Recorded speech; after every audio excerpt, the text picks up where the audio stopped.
Captain Caveman! Hello and welcome to Caveman's Corner. We're coming to you live from Buffalo, New York. Today we're going to have a really special podcast. I'm bringing in a guest. He is not really an MMA fighter. He's fought MMA, but he is very well known in the Jiu-Jitsu world. He is Mr. JJ. He used to shoot these vignettes. I used to watch him when I first started training, man. He's amazing. He came to Western New York MMA. I trained with him once or twice. I'm going to give this guy a call right now, and let's see what we get. Should be a very interesting podcast. I'm here with Mr. JJ. What's going on, Mr. JJ?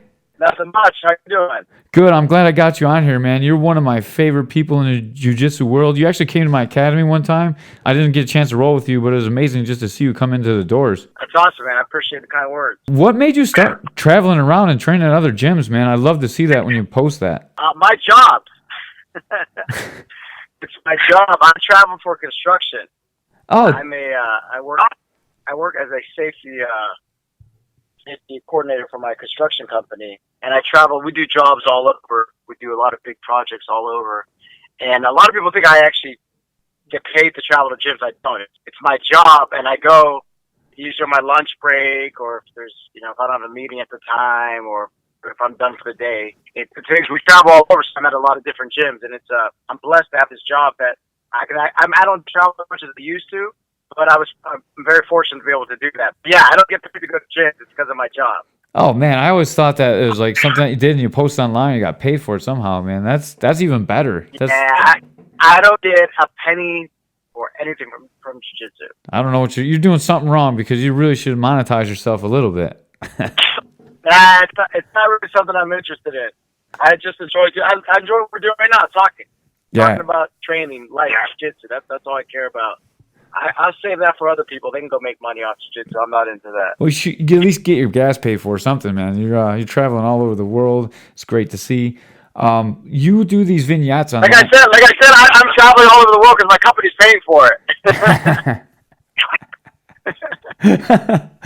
I'm trying to get you a little extra cash, man. You gotta go with it a little bit. I got you.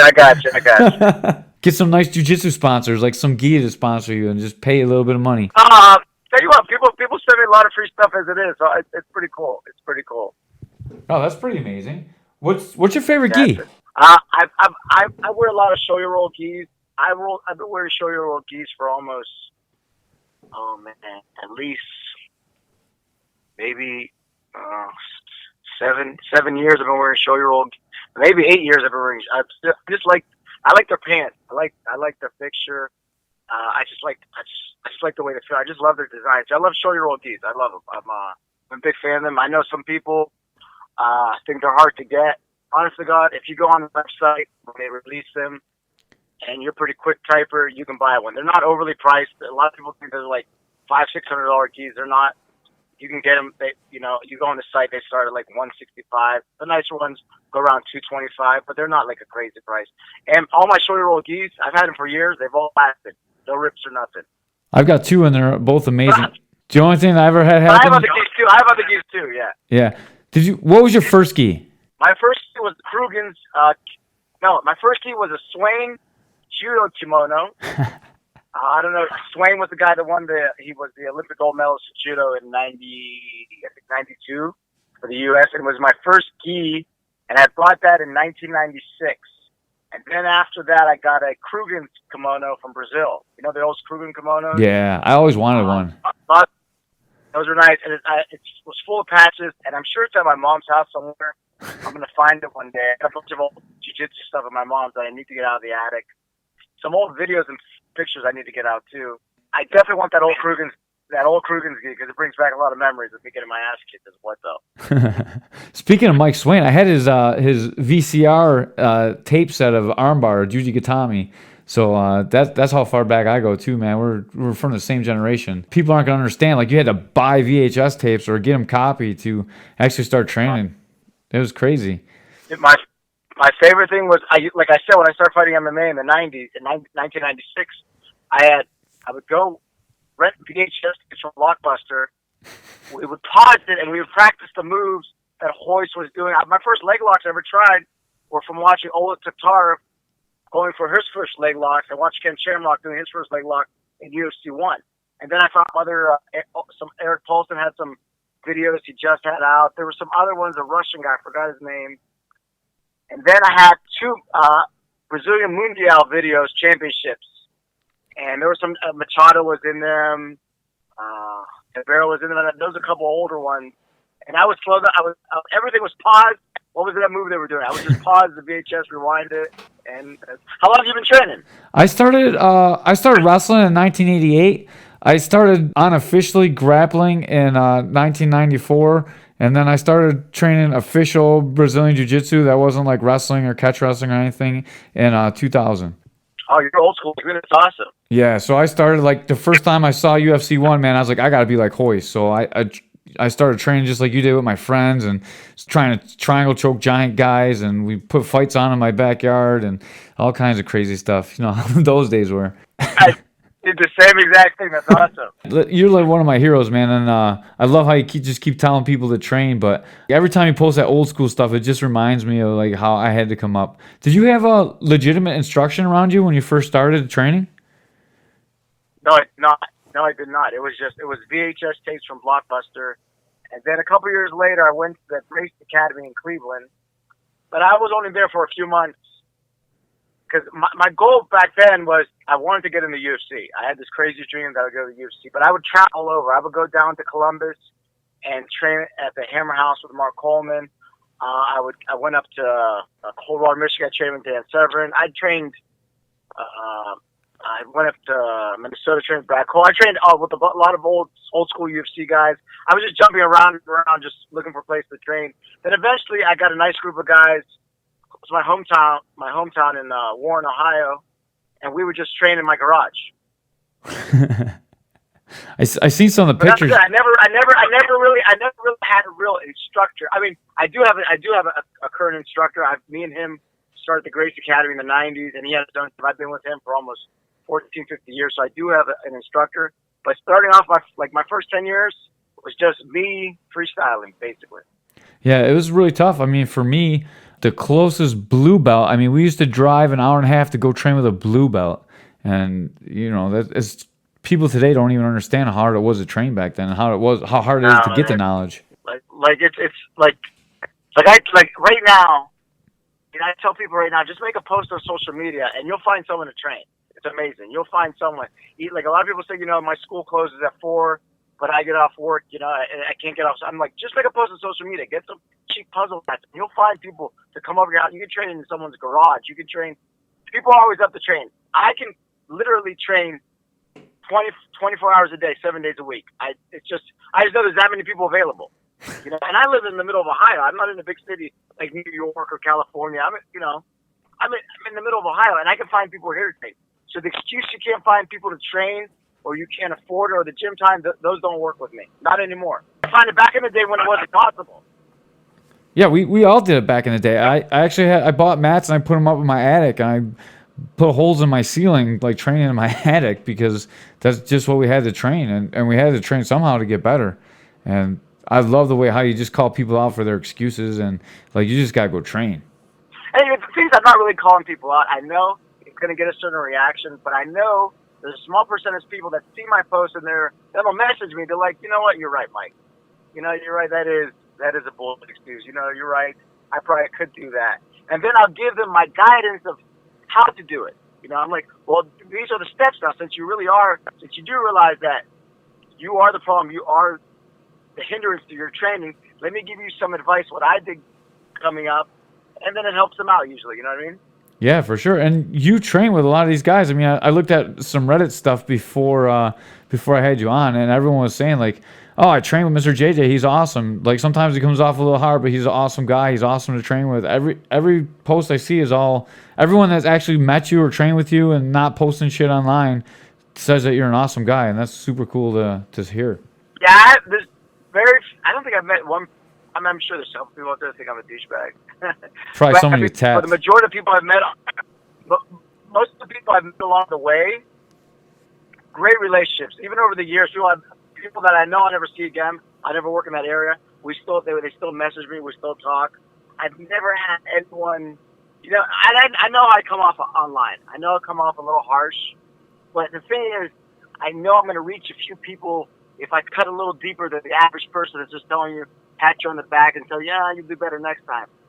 Not everyone needs to hear, I'll do better next time. Some people need to hear the truth straight up to trigger that beast that's in them. You know what I mean? To wake up that demon that's trying to fight out and that's trying to fight better. You know, because I always come down hard on parents. That, you know, that you can talk about protecting your children, you can talk about this and that, but unless you're in the gym training, it's not going to happen in real time. And I know deep down every parent wants to be able to defend their child. Every boyfriend wants to be able to defend their girlfriend. Every husband wants to be able to defend their family. You know what I mean? It's just sometimes you got to cut a little deep to wake them up a little bit, and that's all I'm doing. I actually want to thank you for inspiring me. I sat down and talked with my professor. I run a kids program where I'm at Western New York MMA. I saw one of your videos, and you said how important it is to teach your kids that they really need to learn jiu-jitsu and how to defend themselves. And it's on the parents to teach them that. And I kind of took that to heart. I never really sold it super hard when I'm selling out the memberships that, like, this is something you need for your kid to protect your kid. I always felt kind of douchey about it. I watched that, and I'm like, I talked to my professor about that, and he agrees with me. And you brought us a point that neither one of us, we really don't really like to pressure sell parents. But I think I'm going to start pressure selling parents just because of that. And kids, I mean, they don't need to stay forever, but they should definitely learn some basic jiu-jitsu. Yeah, and it's not really pressure. Like me personally, I don't own an academy.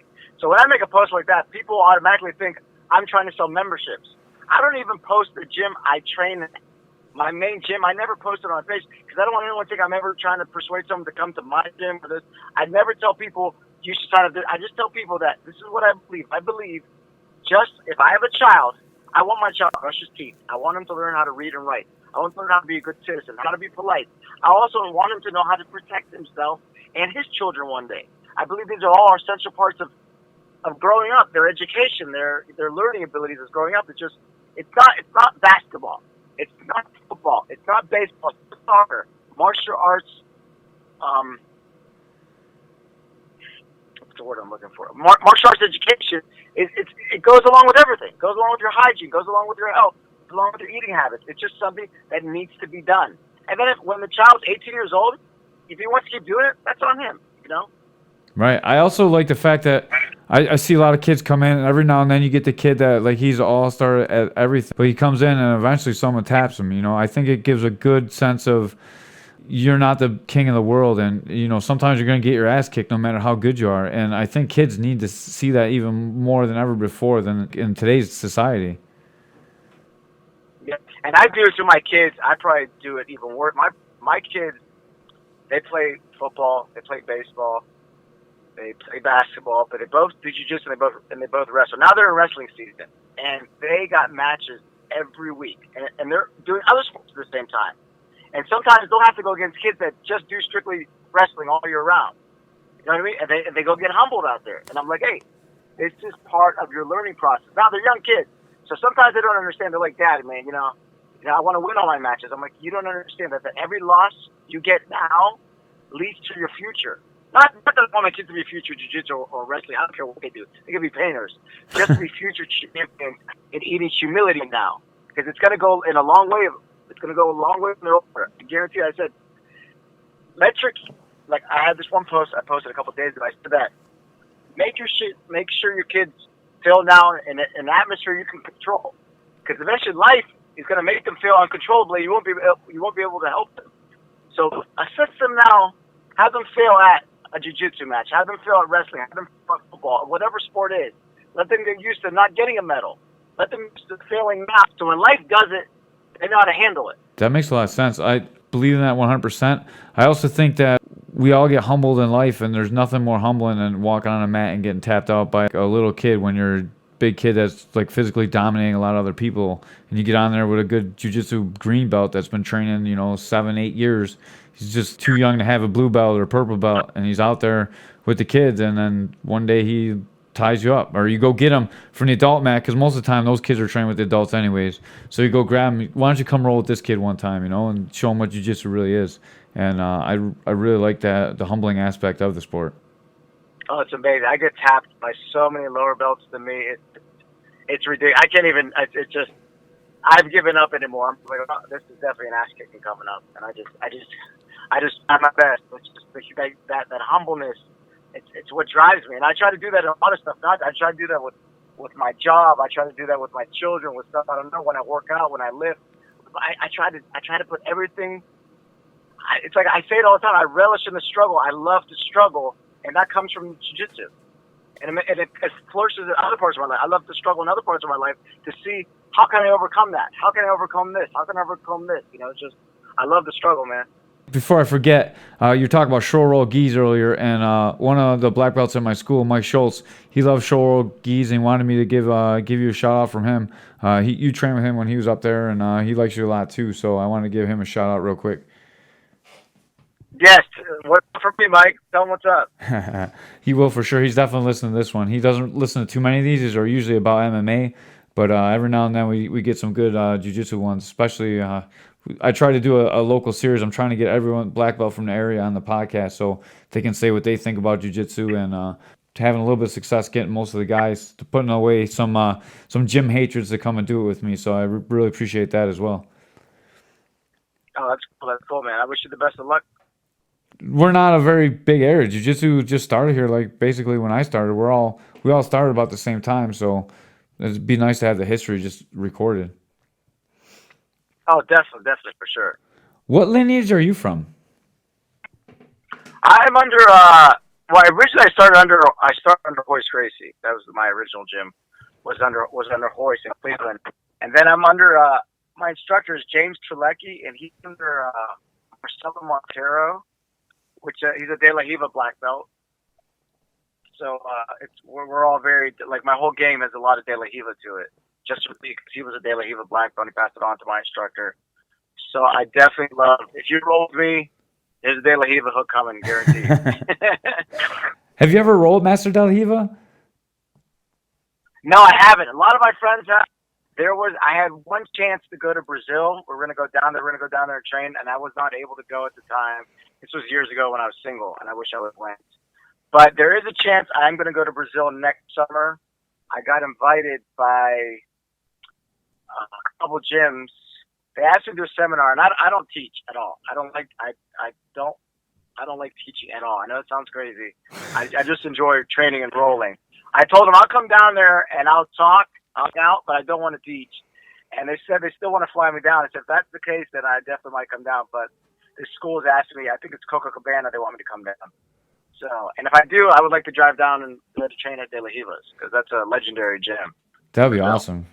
I didn't get a chance to roll with him because I wasn't high enough rank when he was in, but I watched him roll in the academy I was in, and man, his legs are, it's amazing. He grips with his feet just like it's a hand. I can't even explain. I mean, I've rolled with a lot of people at really good De La Hiva, but it's phenomenal how good his is. Well, you won't be impressed with mine because mine sucks. But I love it. But I love it. I hate De La Hiva. It hurts my knees, man. If I play against anyone really big, it always hurts my knees. And I can only play like one or two rolls, and then my knees start to swell up. Well, usually if they're big, I'll go from De La Hiva to deep half, just because I can't take the pressure of them. They're usually trying to slice by, and then I'll switch it and go to my back and go to some kind of deep half, just because I'm old too and my knees start hurting. I'm trying to play with what I want. If you're at least 30, 40 pounds bigger than me, and you start, heavy passing or slicing the knee through, then I'll switch to half, and then either it works or you're just going to pass me, and I'm like, oh, shit, here we go. Start all over again. Yeah, I like to play the X guard and a half, deep half a little bit, and a regular half even. I'm a pretty old school guy. My knees don't hold up so more, and I'm little too, man. I'm like 150 something pounds, so everyone's bigger than me. Okay. I feel like the little guy all the time. How hard? Well, I'm 5'7". I'm 102 pounds, so I'm not too much taller either. No, you're not tall, but you're thick, man. You look strong as hell too. Back in the day was. Now I'm an old fart. I got a lot of injuries I'm dealing with, man. There's just lifelong injuries, and it's. I used to be pretty strong in my rolling. I used to be a very aggressive roller. I used to super aggressive. Now I have one pace, my pace. I don't care how fast you're going, how strong you are. we are going to go at my pace. You can still go at your pace. I don't care what you do. I might tap about 100 times, but we're going to go at my pace regardless. So That's what happens when we get better. We can just be like, whatever. I've been through 100 wars now. I'm just here to get better every day. yeah, that's it. That's it, brother. I couldn't think of anyone better to ask than this. What do you do to deal with all your injuries and recovery? And especially you, man, you're training all over the place and you talk a lot of shit. I know you never taken any days off. So what do you do to keep your body running? So my body used to be really bad. So when I first started training, I used to party really hard too. I was like, when I would train, after training was done, I was going out drinking and I was gobbling every drug I could see in front of me back in my day. Even when I was fighting heavy, my last MMA fight in '99, I won the amateur belt, the no holds bar belt, the Midwestern one. And I remember that same night I was at the bar and I remember I blacked out drunk. Damn. But years later, I started getting a little bit. I started caring about my health. But once I had children, is when I really started caring about my injuries and my health. That's when it all turned around for me. And I started doing a very, I've been doing it almost 4 years now. I do intermittent fasting. I do very low carbs. It's not keto. I eat a lot of protein, a lot of fat. I still eat a lot of vegetables. And I felt like that over the last couple of years. I feel like I have some injuries that are permanent. I have both my triceps are torn, my shoulders are shot, my knees are shot, my back's shot. But this diet I've been on has definitely helped me personally. It's brought inflammation down. I have a lot of energy. So my diet has definitely helped me where I can train almost every single day. I can lift and roll almost every single day. Now, I don't train more than an hour every day. When I lift, I don't lift more than 30 minutes a day. So it's not like I'm doing like 2-3 hour workouts anyways. I'm not getting ready for any tournaments. But I can still roll pretty good every single day. And I believe this diet has definitely helped me. Yeah, diet's a huge. Now that I'm older, I eat a lot healthier. I feel a lot better. I can tell. Like if I have pizza, man, it's gonna be a rough next day. The next day, I'm not gonna be rolling so good, and I'm gonna feel it. I run up my own gym on Sundays, dude. I had chicken wings. I was like, oh my god, what did I do to myself? It was the worst. Man, I love chicken wings, man. I love chicken wings, man. I love them. Next time you're in As Buffalo. long as they're not breaded. Fried, as long as they're not breaded. Oh, we're in Buffalo. We don't have breaded wings, bro. Next time you're in town, I'll make sure I get you some good wings from Buffalo. I'll make sure you get some good Buffalo wings. You know, I'm supposed to be back up in Buffalo. I think I have a meeting up there. I think sometime in January. Hell yeah. Stop by, man. Yeah, well, we'll definitely get together and train for sure. Yeah, if you're gonna be there, I'll bring the podcast stuff. We roll and then we talk about the roll. Just do like a 10-minute podcast awesome. right there on the mat, and we'll talk some shit. How you tap me Talk up? about you kicking my ass. That'll be awesome. Nah, it'll be the other way around, man. For sure. Yeah. Even if I have to let you I in. just love to train. There we go. I like that. I'm just talking a little shit. I know you probably kick my ass. We'll see. It'll be a good roll. No, it's good. Well fun. I'll study De La Riva if I know you're coming, so I pass right away. There you go. How hard do people roll with you? I know you like when you travel to other gyms. I've been to some gyms where people try and kill you, and I've been to some gyms where people are super nice. How do you deal with all that? And what your experience has been like? Most people try to kill me, especially if I'm in a gym where nobody knows me and someone might recognize me from online, and they're like, now some people recognize me, and then they're too easy on me. They're like, shit, you know, it's you're the guy that does the videos from your car. You're up to, you know, and some guys are like, they'll just see a black belt and they're like, oh, who's this stranger? Let me get a notch on my bedpost and see if I can tap him. Right. And thing is, I want people to come after me. I want people to fucking hurt me. When I roll and I don't know you, please try and hurt me.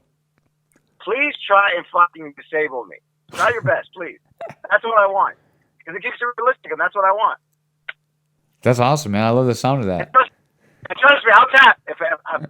I'll tap. I have no problem. I've tapped the people I've never met before, lower belts. I have no problem. And I've seen they'll make posts. Oh, that Mr. JJ guy was in. I tapped him. He ain't shit. I don't care. That shit don't bother me.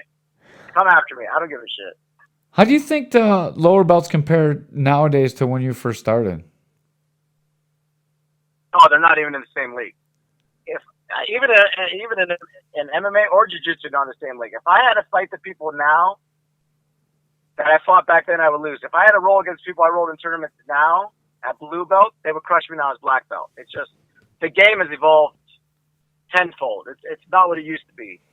Just people's games, the way they train, the way they think, people's access to information, to techniques, just the newest stuff. It's just YouTube. There's so much free stuff online. There's just stuff we didn't have back in the day. A blue belt now is a belt back in the day. I think so. Honestly, 100% too. It is what it is. These blue belts today, no more. A lot of old school guys don't. A lot of old school guys want to admit that. They're like, "Oh, back in my day, this and that." I'm like, "Hey, I'm from back in the day. And these dudes, these young cats, would whip our ass. Let's be honest." Yeah, they're way better. I think we were physically tougher, but that doesn't matter. They're just way more skilled. The game is so different too. So different. I remember when I started, people used to tap out when you got mount, and then they thought half guard was bullshit. It was stupid, and the game has changed so much. Yeah, I know some blue belts that are about 135 pounds. They get you in half guard. Next thing you know, they're going to berimbolo you and be on your back. Yeah, you're seeing like purple belts win Abu Dhabi and tapping black belts all the time, and it's just a different game. Do you think that people are holding belts back a little bit? Some hold back. Some want to be able. Like I don't want my black belt forever. I told my instructor I wanted to be a brown belt. I try to stay purple belt forever. He's like, dude, he goes, man, you compete too much. You know, you make the gym look like we're sandbaggers. You gotta get it. I was like, all right, give me the belt. And I honestly, I don't even want my black belt. I'd rather go back to brown belt. It's just. I think some instructors want. It all depends what the student is. I feel like if you have a student that's trying to make money off jiu-jitsu, hold him back. Let him be the best at each belt because he's going to use that as a marketing tool one day. Right. Now, if you're 65 years old, retiree, you're coming 3 days a week, you're putting the work in. I think the belt comes down to the individual and what that person is doing. Now, there should be a basic to everything. Like, I don't care if you're 35 or 65 years old. If you come 3 days a week and you still can't do a correct arm bar or at least keep someone in your guard for 30 seconds, then you just stay white belt the rest of your life. There's nothing wrong with being a white belt the rest of your life. But you don't think there's a problem with having a little bit of separation between guys that are competing at the highest level and maybe a guy that's just coming in to protect himself or just enjoys jiu-jitsu. He's been training every day. He's been training 13, 14, 15 years. He knows all the techniques. He does them, not against competitive athletes, but he can tool up, most purple or brown belts in the gym, and then he deserves it, right? Correct? But, yeah, well, I think he deserves it too because he's put the time in and he's put the training in, and it's a mixture of things. But he still has to be able to do certain things. I roll with James Schleck. He's been on jiu-jitsu time. He is 79 years old, had multiple heart attacks. Me and him roll all the time. And he is a one-stripe black belt, and he can still hold in guard. He can still do certain things, which, and I know other guys have black belts his age and they can't do that. And then there is a problem there. I'm like, maybe this guy should have stayed a brown belt, Right. My black belt at 79 years old is outperforming 50-year-old black belt. It's subjective, honestly. It's subjective, to be honest. Yeah, there's a big concern that jiu-jitsu is getting like karate and the belts are coming out too easy. I just think there's more and more people doing it, and the level of the game is so high. I mean, it's going to be hard for, when you tap your instructor and you're better than your instructor, in some cases, it's going to be, it's hard not to say they deserve a black belt, Oh, no. And then, of course, you're going to have that occasional instructor who is jealous of a student, because we are humans, and you do get some asshole instructors that are like, man, I can't promote this guy, because next thing you know, guess what? He's leaving the gym, he's opening a gym down the street. So there's some business attached to belts too, which is probably why I never wanted to open a jiu-jitsu gym or do anything with besides jiu-jitsu, because I don't want to get involved in any of that shit. I don't want to strike people. I don't want to belt people. I don't want to promote people. I just want to be quiet in the back, and when it's time to train, let's train. Right. Do you have what do you think about all the politics in jiu-jitsu? There's a lot of like the Gracies are going against each other. Like Hickson says some of the black belts shouldn't count. There's IBJJF. I think there's a lot of discontent in the jiu-jitsu world right now. You know what I do with that stuff? I don't get involved in it at all. People tag me in that stuff all the time. If you notice, I never post anything about jiu-jitsu competition, about black belts, you know, that are sandbagging. If you look, I've never posted one thing that has to do with jiu-jitsu topics, like who's competing. I don't want nothing. People tag me and stuff like that, and I'm like, I don't care. I remember I did a podcast a while back, and they kept asking me about this one grappler in New York. He is very controversial. What's his name? Not Alan. Not AJ. The guy. He's a Conor McGregor's. What's his name? Conor McGregor's jiu-jitsu coach. What's his name? Oh, Danis? Danis. Yeah, Danis. Yeah. Damian Danis. They're asking all these questions, and I'm like, I don't know anything personally about the guy, but I do know that he did compete in ADCC. He does fight for Bellator, so I'm gonna keep my mouth shut because I've never done any of those things. So I don't critique fighters. I don't get into their politics or their arguments. I keep my mouth shut. Unless I know you firsthand, I'm not gonna talk about you. It's just something I don't do. It's just how I am. So I don't get involved in any of that shit. I like that. I actually asked the question because I haven't ever seen you post anything. I know you had to have a lineage, and you don't even put your own lineage in front. You just talk about jiu-jitsu and why people should do it. And I don't want the page to be about me. Yeah, like today I posted a picture of me training back in the day just to show people that, you know, it's not. Cause some people will ask me, like, you know, when did you start? Who are you? Where did you come from? Like, where did you train? Like, who's this? Who's that? How do you know this guy? So maybe, like, when did you train with this guy? Like, I didn't know you know this guy. So sometimes I'll post stuff like that. But I want my post to be more about getting people to rethink the way they think about stuff. That's all I'm trying to do. I'm just trying to get people to think of a different way to approach something. what made you shoot the videos in your car? And that's when I really started knowing you. I know a couple other people were doing it all at the same time, but no one ever did it like you. Yours are something special. Why did you start shooting the videos in the car, just telling people to train jiu-jitsu, shut up and train, and stuff like that? Well, actually, the majority of my posts aren't made for a mass audience. They're usually directed at like one person, but they come off that they're for everyone. So somebody will tell me something, and I get triggered. I'll be the first to admit I get triggered over something. So when I started the page, it was so I could find gyms when I traveled for work. That's the only reason why I started. I just started the page because I was looking for a following. I didn't give a shit about following. I started the page, so I'm like, man, I go to a lot of gyms, and it's hard to find, last-minute gyms. This is why the page, and I'll post pictures of me going to the gym. This way other people will see it, and they're like, hey, if you ever worked in whatever, Utah, Las Vegas, come to our gym. That's the only reason why I started it. And then one day somebody stood me up, and I made a meme about it. And then I came to the page the next day. I only had like 20 followers. The next day I had like 200 followers. They're like, dude, man, that's funny because I hate when people stand me up and do it. I'm like, I was talking about one person. I wasn't trying to make a meme. I was doing it to piss off the one guy because he didn't come. I wanted him to see it. And then I kept doing this. I was like, anyone that would upset me about something, I would post about it. I was like, man, people really like what I'm saying because it's really directed toward one person. And it's kind of stupid what I'm saying, but I guess people were resonating with the meaning of what I was saying. Right. And then I made a couple of videos for my car because I was angry about a couple of issues with somebody. And people started sharing those. I was like, you know what? I'll just talk about it. And people want to hear me yammer on about my complaints and my triggerism. I'll just do it. And it is what it is. It took off, I guess. Well, I think you're a pretty normal guy, so anything that you're feeling, everyone else is feeling too. And there's all stuff they think about and they want to say, and you're the person that's saying it. I really like that. Yeah, and honest, I'll be honest. Sometimes I'll say some stuff, and afterwards I'm like, man, maybe I went a little too deep. I hope I didn't hurt that guy's feelings. I'm still human, man. And a lot of people think I'm this cold-hearted. I'm not a motivational speaker. I am a 46-year-old constructor man, father of two, husband. I'm not a motivational guy. Sometimes I get real excited. I'll say stuff, and I wear my heart on my sleeve. But sometimes I'll regret some of the stuff I say. There's some posts afterwards. I'm like, man, I got to take that down. I went a little too deep, I don't want to send people the wrong way. I don't want to think the other person gets too depressed. You know what I mean? Right. And there's times too. I'm like, man, I got to rein myself in. I'm human.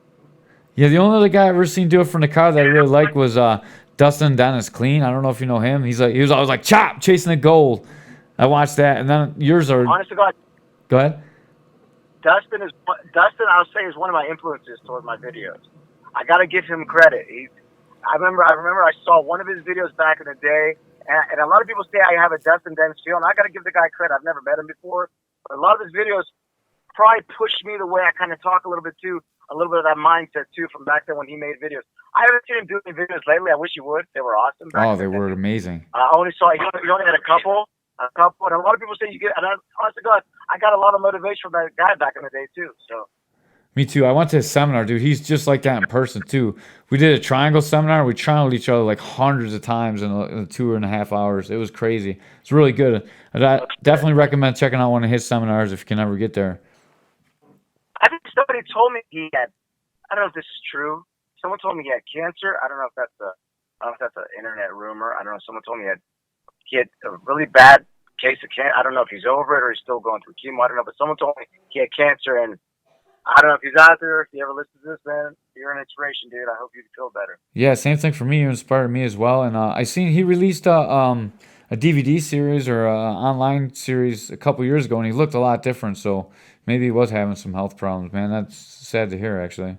Yeah. Oh yeah. If someone messaged me and they go, "Man, you remind me of my old instructor Dustin," I was like, "Man, I used to look at Dustin's videos. He was a big influence on me." And I think he's the one who told me that he was currently had cancer. This was a while back. Mm-hmm. Now I don't want to say that for sure. I can't remember. I'm an old dude. My memory fades. So I think that's what I heard. So. Man, awesome. I appreciate you coming on this podcast. I know I went over the time that I said I was going to go with you. I appreciate you coming out and jumping on, and we changed the time. I'm sorry about the time too the other day at 7. I thought it was supposed to be at 8. I apologize, man. I know your time's valuable. Don't ever apologize to me. I'm not that special. You got to apologize to me. All right. Well, when you come in Buffalo, you can choke it out of me, man. We'll see. And if I get you, then you got to come back on again. We'll do another like 10. I'll bring the stuff and we'll do it right there so you don't got to go anywhere. And then I'll buy some chicken wings. Yeah, it'll be my pleasure, brother. I would love to. All right. Thank you very much. That's Mr. JJ on Caveman's Corner. Thank you very much. Thanks, guys. My guy, Ray, he's really fat and he's always had excuses not to train. He even had an excuse not to come today. So what do you have to say for Fat Ray there? You know, Ray, bad people, bad things, bad times, they don't care. You should have made the podcast. You should have been here. No one buys your bullshit excuses. Thanks, man. I appreciate that. We're gonna probably cut that into like an intro and stuff for the podcast. So if you want some bucks, we'll send some bucks your way. I'm good, man. I'm good. All right, thank you for having fun, brother, with it. Yeah, thank you very much for your time. I owe you some wings and I owe you a roll too.